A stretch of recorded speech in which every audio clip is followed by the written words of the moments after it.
Olá, bom dia. Estamos aqui no SAP 24 em direto com a doutora Ana Duarte, que é especialista em IRC da Pricewaterhouse, e vamos falar sobre IRS.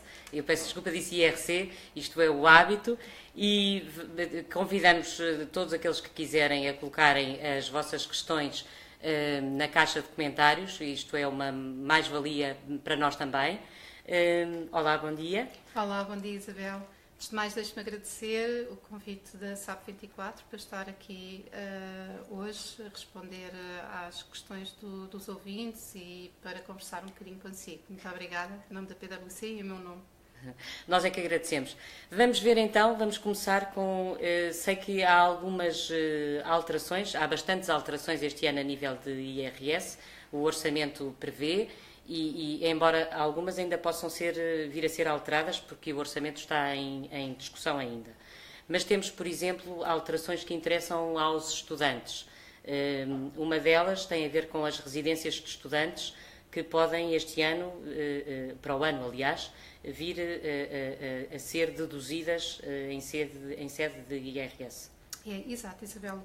O que se propõe é haver um alargamento do conceito de despesa de educação, que atualmente é muito restrito e faz com que o custo dos arrendamentos, dos alojamentos dos estudantes que estão deslocados da residência dos seus pais, portanto do seu agregado familiar, não possam dar direito a uma dedução à coleta de IRS na declaração de IRS dos seus pais.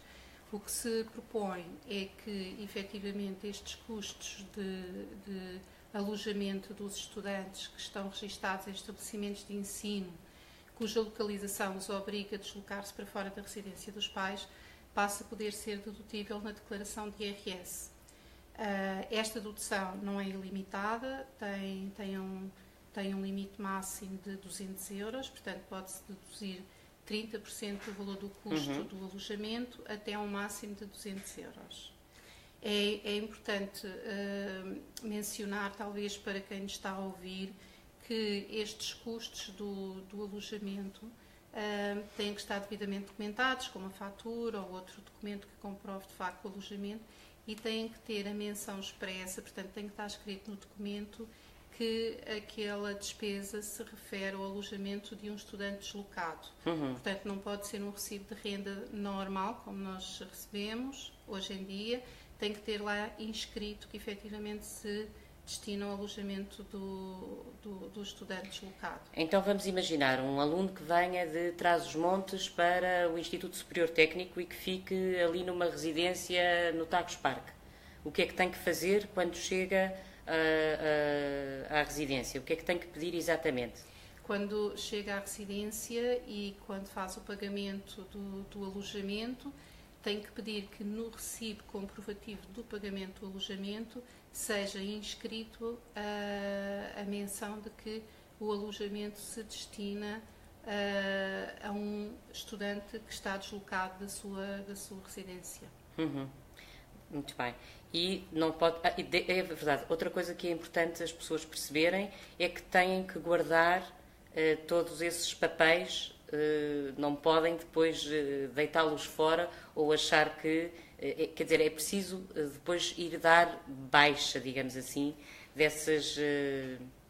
Sim, portanto, hoje em dia temos o portal das finanças, o e-fatura, essas despesas têm que estar todas devidamente registadas no e-fatura e, portanto, o contribuinte tem que ir ao e-fatura verificar se a despesa está lá inscrita ou não e tem que dar indicação. Em alguns casos, o que vai acontecer é que a despesa não fica qualificada como sendo de um encargo com imóvel ou se é uma despesa com educação, e tem que ser o próprio contribuinte que tem que selecionar se é uma despesa com encargo com imóvel ou se é de educação, porque o mesmo imóvel não pode concorrer para as duas deduções.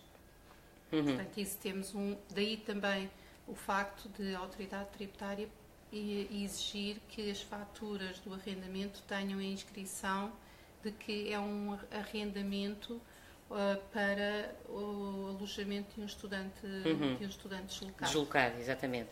Isso pode gerar alguma confusão ou não? É uma coisa Penso que não, porque à partida, pronto, temos as residências universitárias que é relativamente claro que se destinam ao alojamento de um estudante deslocado, mas depois também temos outros estudantes que alugam, por exemplo, um quarto num imóvel, ou que se juntam em grupos e alugam o imóvel, um apartamento, e dividem os quartos entre eles. E, portanto, quando o senhorio passar os recibos comprovativos da renda paga, terá que ter a preocupação de fazer menção que é para o alojamento destes estudantes locados. Se o senhorio não o fizer, o estudante deverá pedir a reemissão do recibo. E já que estamos a falar de alugueres, falamos agora dos alugueres de longa duração, ou até de outros do tipo Airbnb, que hoje em dia também existem muitos. Também houve alterações a esse respeito? Sim. Estão previstas, pelo menos? Sim, estão previstas. É expectável que venham ainda a haver alterações a esse nível, porque de facto as atividades de exploração de alojamento local, que abrange todas estas situações dos arrendamentos do Airbnb, de pessoas que têm os imóveis a arrendar pelo Airbnb e outros sites similares, são também abrangidas por estas alterações que têm vindo a ser noticiadas para os recibos verdes, os famosos recibos verdes, que estas alterações não se cingem somente aos recibos verdes e são muito mais abrangentes. Também abrangem estas atividades que também eram, de facto, tributadas por um regime simplificado, era um coeficiente diferente para apurar o rendimento que era sujeito à tributação e obviamente, o coeficiente variava em função da atividade em concreto, não é? Porque este coeficiente tinha subjacente as despesas inerentes à sua atividade. Portanto, se estamos a falar de um recibo verde, teria um coeficiente de 0,25. Se estamos a falar de um alojamento local, de um aluguer de um apartamento pelo Airbnb, o coeficiente será de 0,65. Exato. Os recibos verdes, podemos dizer que há uma chacina absoluta, não é? Nós pensávamos que caminhávamos para um certo alívio, porque os recibos verdes têm sido sistematicamente penalizados e nós sabemos que não, ao contrário daquilo que se pensa, além de haver os falsos recibos verdes, e existem imensos recibos verdes no Estado, em que a pessoa tem que entrar a uma hora determinada, sair a uma hora determinada, tem enfim, quase como se tivesse um contrato de trabalho, não são tarefeiros, não é? E não são nada aquelas funções muito bem pagas, antes pelo contrário, e são muito penalizadas. Houve uma altura que 80% do dinheiro que a pessoa ganhava ia para o Estado e apenas 20% era para quem tinha o trabalho. E caminhava-se, pensávamos nós, para uma despenalização e afinal de contas, de repente, eis-se, não quando, tragédia total. Agora, este ano, a coisa parece muito mal parada. Sim, sem dúvida, sem dúvida.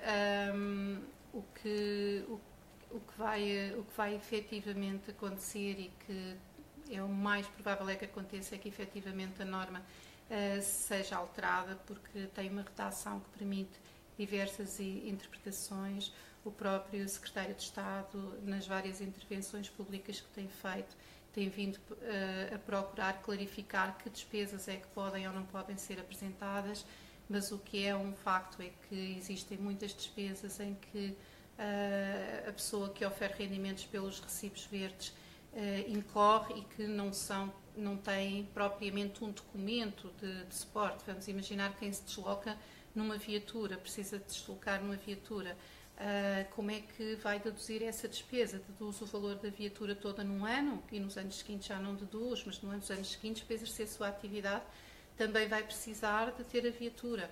E de facto, as deduções vão estar limitadas, portanto, num só ano não consegue deduzir as despesas todas.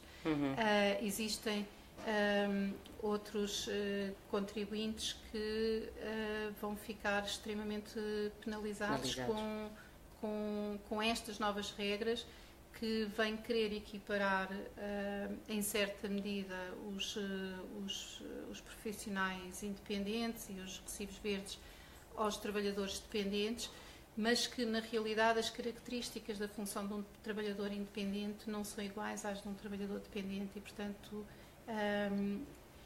se calhar estamos a ir precisamente pelo caminho errado e que faz com que os trabalhadores independentes no final do dia acabem por pagar muito mais imposto do que aquele que pagariam até aqui.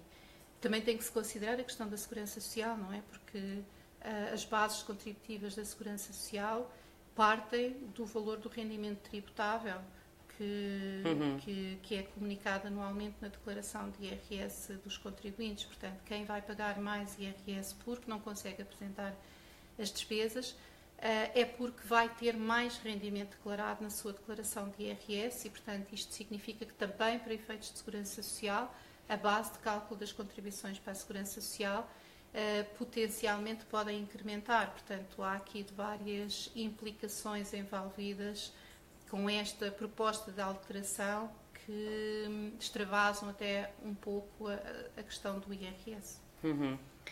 Antes de passar à próxima pergunta, eu vou apenas relembrar quem nos está a ver que são todos convidados a colocar as suas questões na caixa de comentários e nós teremos muito gosto e a Ana Duarte também em responder às questões que for possível responder.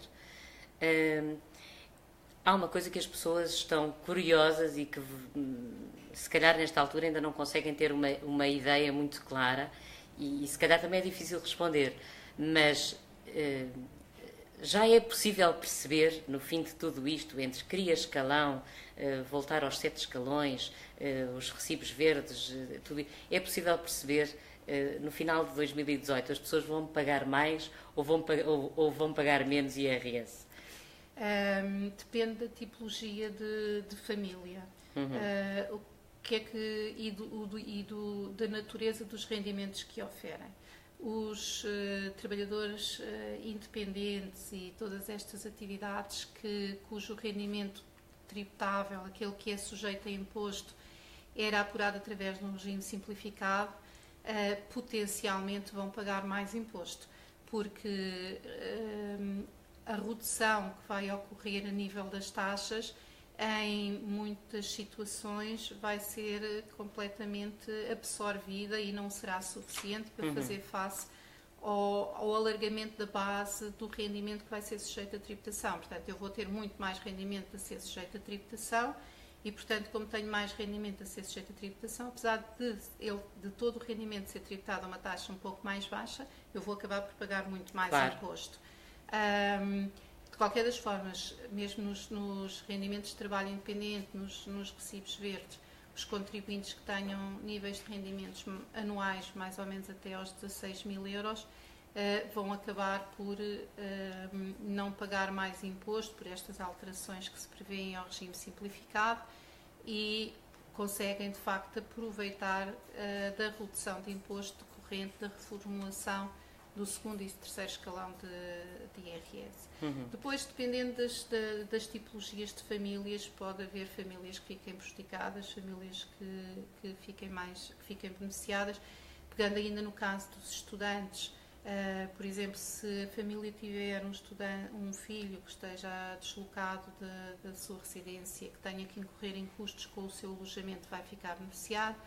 Mas, por exemplo, se tiver um dependente que tivesse a pagar os encargos de educação com os vales de educação, vai ficar prejudicado, porque estes vales de educação, que hoje em dia beneficiam de uma exclusão de tributação de IRS até aos 1.100 euros por dependente, vão passar a ser sujeitos a tributação na sua totalidade. Portanto, quem tenha dependentes entre os 7 e digamos os 18, porque normalmente esta situação dos estudantes se deslocarem para fora da residência dos pais ocorre mais quando estamos a um nível universitário. Portanto, eu diria que quem tem os filhos entre os 7 e os 18, antes da altura de entrarem na universidade, se fizesse o pagamento dos encargos de educação de facto com os vales de educação, vai ficar prejudicado. Portanto, depende aqui um bocadinho do perfil da família e dos encargos que tem.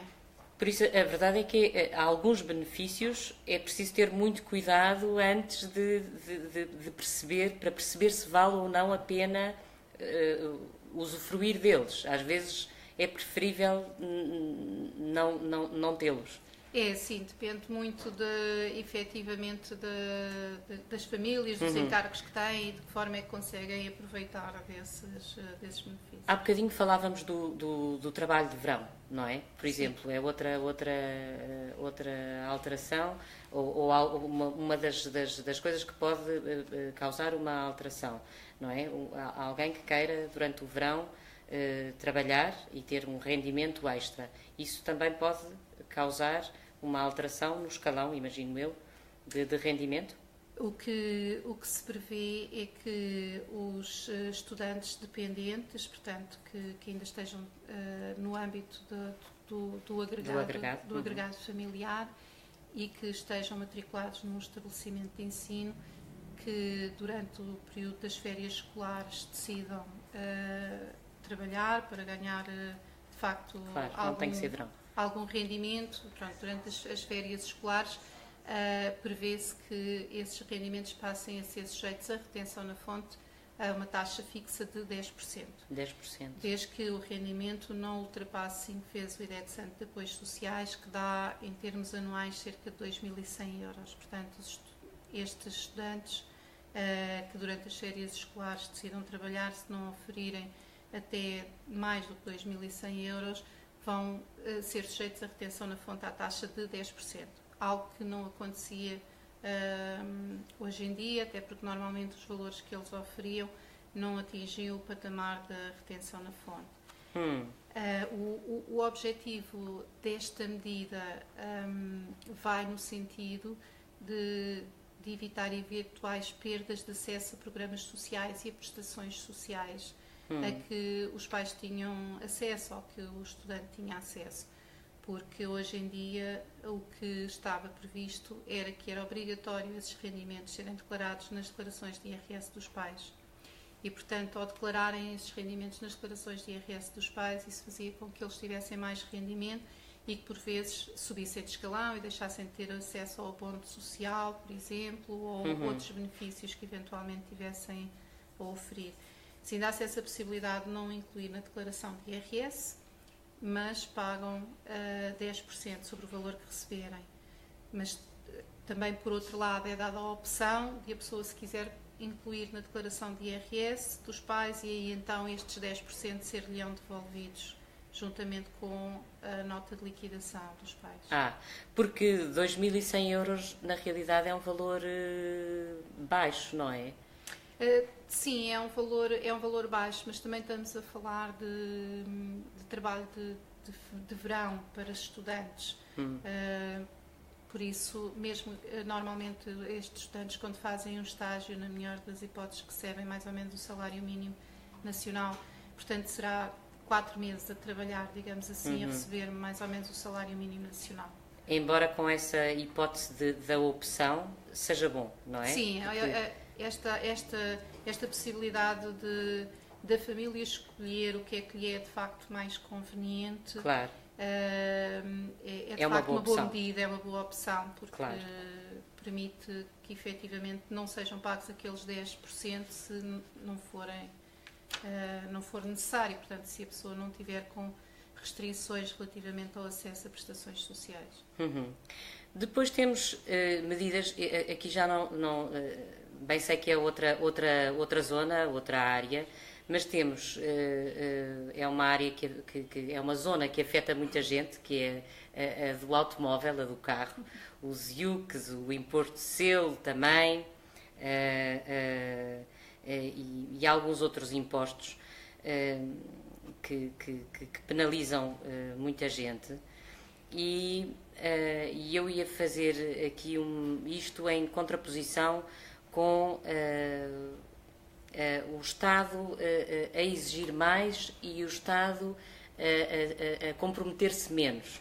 Ou seja, temos um Estado que exige mais do contribuinte e que ao mesmo tempo exige menos de si próprio. Não é? Ainda recentemente foi chamado a atenção pela Comissão Europeia por ser mau pagador.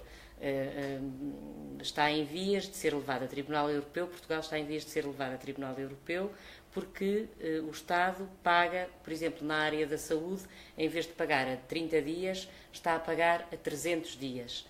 E, portanto, para os fornecedores, que são quase sempre pequenas empresas, pode até levar essas pequenas empresas à falência. E, no entanto, o contribuinte tem que pagar a horas. Se não paga a horas, tem juros de mora que são elevadíssimos. Como é que se gera aqui esta coisa do Estado, que é quase um devedor por direito, e o contribuinte que tem que ter ali os seus... Não pode ser devedor, como é óbvio, mas tem que ter os seus compromissos todos em dia e não pode falhar de maneira nenhuma? Tem toda a razão, Isabel. De facto, o Estado deveria de ser o primeiro a dar exemplo a todos os contribuintes, porque de facto é muito exigente com os contribuintes, mas muito pouco exigente consigo próprio. O facto de os pagamentos ocorrerem deviam de ocorrer todos a 30 dias, e o facto dos pagamentos ocorrerem aos fornecedores a 90 e a 300 dias, como a Isabel estava a dizer, de facto vai estrangular do ponto de vista financeiro principalmente as pequenas empresas, e o nosso tecido empresarial em Portugal é essencialmente constituído por pequenas e médias empresas, e portanto por vezes parece que há um esquecimento desse facto, das características do nosso tecido empresarial. Por outro lado, também o Estado muito recentemente incrementou significativamente as coimas, para quando um contribuinte por lapso se engana a preencher a declaração de IRS e tem que substituir a declaração, as coimas são elevadíssimas, muitas vezes completamente desproporcionadas face ao valor do imposto que tem que ser pago adicionalmente decorrente daquele lapso, e portanto vemos cada vez o Estado a ser mais exigente para com os outros, e não estamos a conseguir percepcionar que efetivamente seja tão exigente consigo próprio, que era algo que se calhar deveríamos de olhar também para esse aspecto com mais algum cuidado. Com mais cuidado. Voltando ao IRS, e não sei se quem nos vê tem mais questões para colocar, ou tem algumas questões para nos colocar. Se tiver, são muito bem-vindas. Voltando aqui ao IRC, eu gostava de saber também se, em matéria de escalões, já falámos aqui na parte toda dos estudantes, se os 7 escalões que vamos passar a ter, falámos sobretudo no escalão A e no escalão B, se os seguintes são proporcionalmente, quer dizer, os primeiros acabam por ser sempre mais penalizados do que os últimos. Esta divisão, estes escalões, há aqui alguma equidade em termos de IRC, ou nós continuamos a ver, de certa forma, uma penalização de quem recebe menos e uma despenalização, não é despenalização, mas, enfim, quem recebe mais continuar a ser menos sacrificado, de certa forma? Não, eu, na minha opinião, de facto, quem tem rendimentos mais elevados tem sido efetivamente mais penalizado. Basta, por exemplo, olharmos relativamente à sobretaxa, que já foi extinta nos 2 últimos anos, foi sendo extinta, e que só este ano é que foi abolida para os escalões mais elevados. E estamos a falar de escalões mais elevados, não estamos a falar de rendimentos elevadíssimos. Portanto, estamos a falar de alguém que oferece um rendimento de 45 mil euros bruto, que acaba por calhar num rendimento coletável na ordem dos 40.500 euros.